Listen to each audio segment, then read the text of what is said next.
உலகலாம் உணர்ந்து போதற்கரியவன் நிலபுலாவிய நீர்மலி வேணியன் அழகில் ஜோதியன் அம்பலத்தாடுவான் மலர் சிலம்படி வாழ்த்தி வணங்குவான்.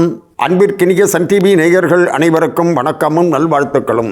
அன்பர்களை இன்று சித்திரை 27 10/5/2025 சனிக்கிழமை பிரதோஷத்தோடு அமைந்திருக்கக்கூடிய இந்த அற்புதமான நாளில் உங்கள் அனைவரையும் நம்முடைய சிறப்பான ஆலய வழிபாட்டு நிகழ்ச்சிக்கு அன்போடு வரவேற்கின்றோம்.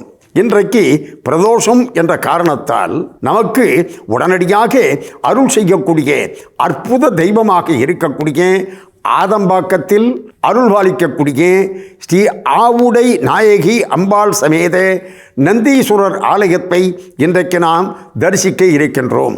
இந்த ஆலயத்தில் பாருங்க, அம்பாளுக்கு அற்புதமான திருநாமம் ஆவுடை நாயகி. சிவபெருமானுக்கு பார்த்தீங்கன்னு சொன்னாக்க ஸ்ரீ நந்தீஸ்வரர் ஒரு சிறப்பானது இருக்கின்றது. எனவே எப்படி என்பதை நம்ம பார்ப்போம். அதற்கு முன்பாக பிரதோஷம் என்று சொன்னால் தினசரி வரக்கூடியது பிரதோஷம் உண்டு. அதுக்கு நித்திய பிரதோஷம் என்று பெயர்.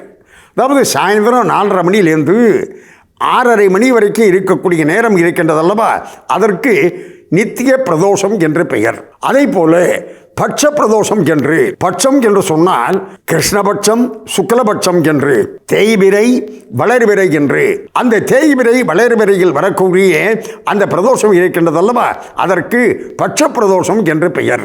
அந்த பட்ச பிரதோஷங்களிலேயே நாம் குறிப்பிட்டு சொல்ல வேண்டும் என்று சொன்னால் திங்கட்கிழமையில் வரக்கூடிய பிரதோஷத்திற்கு சோமவார பிரதோஷம் என்று. காரணம், திங்கள் என்று சொன்னாலே திங்களை தன்னுடைய சிரசிலே சூடிய சிவபெருமானுக்குரிய நாள் என்ற காரணத்தால் அந்த பிரதோஷத்திற்கு ஒரு சிறப்பு தன்மையானது சொல்லப்பட்டு இருக்கின்றது.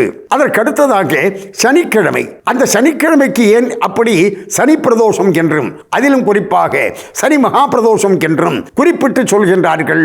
வேறொன்றும் இல்லையே, அதாவது ஆலகால விஷம் தோன்றிய பொழுது பார்க்கடல கடனன் கடைஞ்சப்ப தேவர்களும் அசுரர்களும் எதற்காக கிடைந்தார்கள்? அமிர்தம் வேண்டும் என்பதற்காக. ஆனால் உடனடியாக வந்தது என்ன என்று சொன்னால் ஆலகால விஷம். இப்ப சாதாரணமா நம்மளுக்கு எது வேண்டாமோ அதுதாங்க முதல்ல வரும். உலக நியதி அது. அமிர்தம் வேண்டும் என்பதற்காக பார்க்கடலை கடைந்த நேரத்தில் அதிலிருந்து ஆலகால விஷம் தோன்றியது. விஷம் தோன்றிய உடனே எல்லாரும் குய்யோ முறையோன்னு கத்திக்கிட்டு ஓடுறான். அவன் தேவர்கள்லாம் எனக்கு வேண்டாம் உனக்கு வேண்டான்னு எல்லாரும் ஓடி போய் நேர சிவபெருமான் காலில் விழுந்தாங்க. சிவபெருமான் என்ன செய்தார்? தன் அருகிலே இருக்கக்கூடிய சுந்தரரை பார்த்து அந்த விஷத்தை எடுத்துக்கொண்டு வா என்றார். அப்படி விஷத்தை எடுத்துக்கொண்டு வா என்ற உடனே அவன் விஷத்தை எடுத்துக்கொண்டு வந்தான். அந்த விஷத்தை சிவபெருமான் என்ன செய்தார்? அப்படியே தன்னுடைய வாயில் போட்டுக்கொண்டார். அப்ப பக்கத்தில் இருக்கக்கூடிய அம்பாள் சிவபெருமானுடைய கழுத்தை பிடிக்க விஷம் அங்கே தங்கியது. எனவே அவர் நீலகண்டன் ஆனார். இந்த வரலாறு நம்மளுக்கு நல்லா தெரியும். அவர் விஷத்தை சாப்பிட்ட நாள் எது என்று சொன்னால் ஏகாதசி. அதற்கடுத்த நாள் துவாதசி என்று கொஞ்சம் மயக்கமானார். அப்படி மயக்கமாக இருக்கக்கூடிய அந்த சிவபெருமானை என்ன செய்தார்கள்? மறுநாள் திரையோதசி என்று தேவர்கள் அனைவரும் சிவபெருமானுடைய புகழை பாடி அவரை துதித்து அவரை பூஜித்து அவர் எழுந்தார், நடனம் ஆடினார். அப்படி அவர் எழுந்து நடனம் ஆடிய நாள் எது என்று சொன்னால் ஒரு சனிக்கிழமை திரையோதசி பிரதோஷ காலம் ஆகியனாலே தான் அவர் எழுந்து நர்த்தனம் ஆடிய அற்புதமான நாள் சனிக்கிழமை என்ற காரணத்தால் அந்த பிரதோஷம் சனிக்கிழமையில் வந்தது என்று சொன்னால் சனி மகா பிரதோஷம் என்று அழைக்கப்பட்டு பூஜிக்கப்படுகின்றது.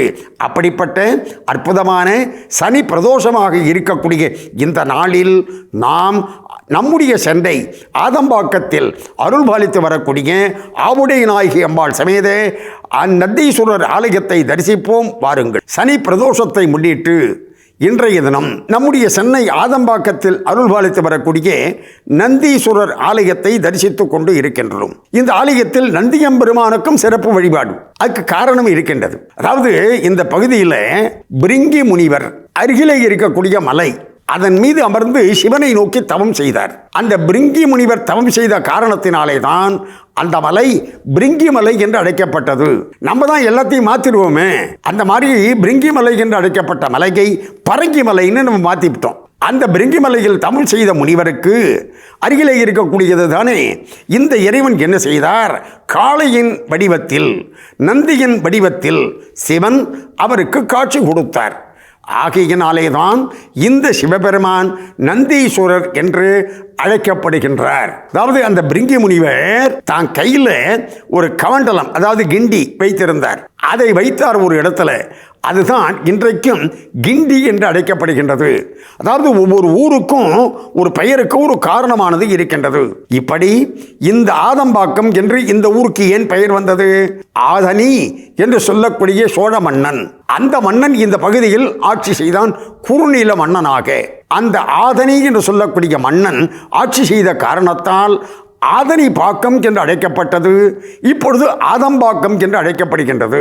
இந்த ஆலயத்தில் நந்தி வடிவத்தில், அதாவது காளை வடிவத்தில் சிவன் பிரிங்கி முனிவருக்கு காட்சி கொடுத்த காரணத்தினாலே நந்தீஸ்வரர் என்று அழைக்கப்படுகின்றார்.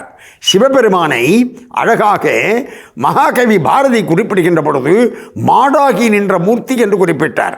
அதாவது மாடாகவே அவன் இருக்கின்றான் என்று. ஆகையினாலே தான் நந்தியாக, நந்தி வடிவத்தில் காட்சி கொடுத்த அந்த நந்தீஸ்வரர் ஆலயத்தை இப்பொழுது நாம் தரிசிப்போம். பாருங்கள், இன்றைய தினம் பிரதோஷம், அதிலும் குறிப்பாக சனி பிரதோஷம்.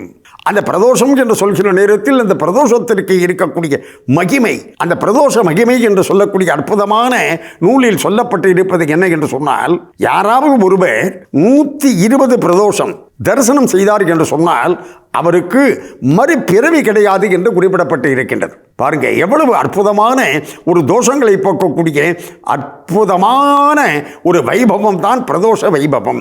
இந்த பிரதோஷ நாளில் நாம் நம்முடைய சென்னை ஆதம்பாக்கத்தில் அருள் பாலித்து வரக்கூடிய ஆவுடை நாயகி அம்பாள் சமேத நந்தீஸ்வரர் ஆலயத்தை தரிசித்துக் கொண்டு இருக்கின்றோம் அல்லவா? இங்கு நந்தியம்பெருமானுக்கு சிறப்பு வழிபாடு. காரணம், நந்தியம்பெருமானுடைய இரு கொம்புகளுக்கு மத்தியில் தான் சிவபெருமான் பிரதோஷ காலத்தில் நர்த்தனம் ஆடியதாக வரலாறு. என்ன அழகான பாடல் பாருங்க தேவாரத்தில். எப்படி என்று சொன்னால், அந்திப்பொழுது, அந்திப்பொழுது என்று சொன்னால் பிரதோஷம். அந்திப்பொழுது அழகுறவே நடித்து அருளும் கோவை. அதாவது நடனமாடி அருள் செய்யக்கூடிய அரசனாக இருக்கக்கூடிய சிவபெருமானை நடித்து அருளும் கோவை நாம் சிந்திப்போம்.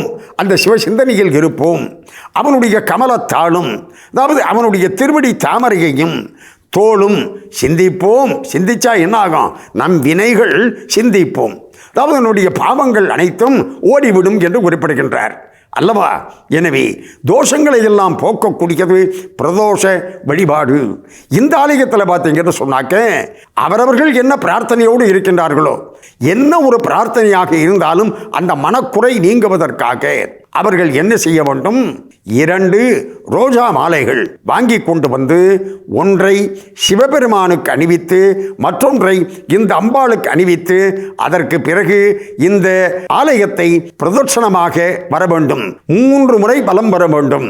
இந்த மாதிரி 5 பிரதோஷ காலங்கள் வழிபாடு செய்தார்கள் என்று சொன்னால் அவர்கள் நினைத்த காரியம் உடனடியாக நிறைவேறுகின்றது என்று இந்த ஆலயத்தினுடைய பரம்பரை அறங்காவலராகவும் அர்ச்சகராகவும் இருக்கக்கூடிய சீதாராம குருக்கள் அவர்கள் குறிப்பிடுகின்றார்கள். நம்முடைய தோஷங்களை எல்லாம் போக்கக்கூடிய, நமக்கு பரம சந்தோஷத்தை அளிக்கக்கூடிய அற்புத தெய்வமாக இருக்கக்கூடிய ஆதம்பாக்கத்தில் அருள்வாளிக்கக்கூடிய ஆவுடை நாயகி அம்பாள் சமேத நந்தீஸ்வரர் அருளால் நம்முடைய நேயர்கள் அனைவரும் எல்லா நலமும் பெற்று பல்லாண்டு பல்லாண்டு வாழ வேண்டும் என்று பிரார்த்தனை செய்து கொண்டு இந்த அளவில் நிறைவு செய்து கொள்வது நாகை முகுந்தன். நன்றி, வணக்கம், வாழிய நலம்.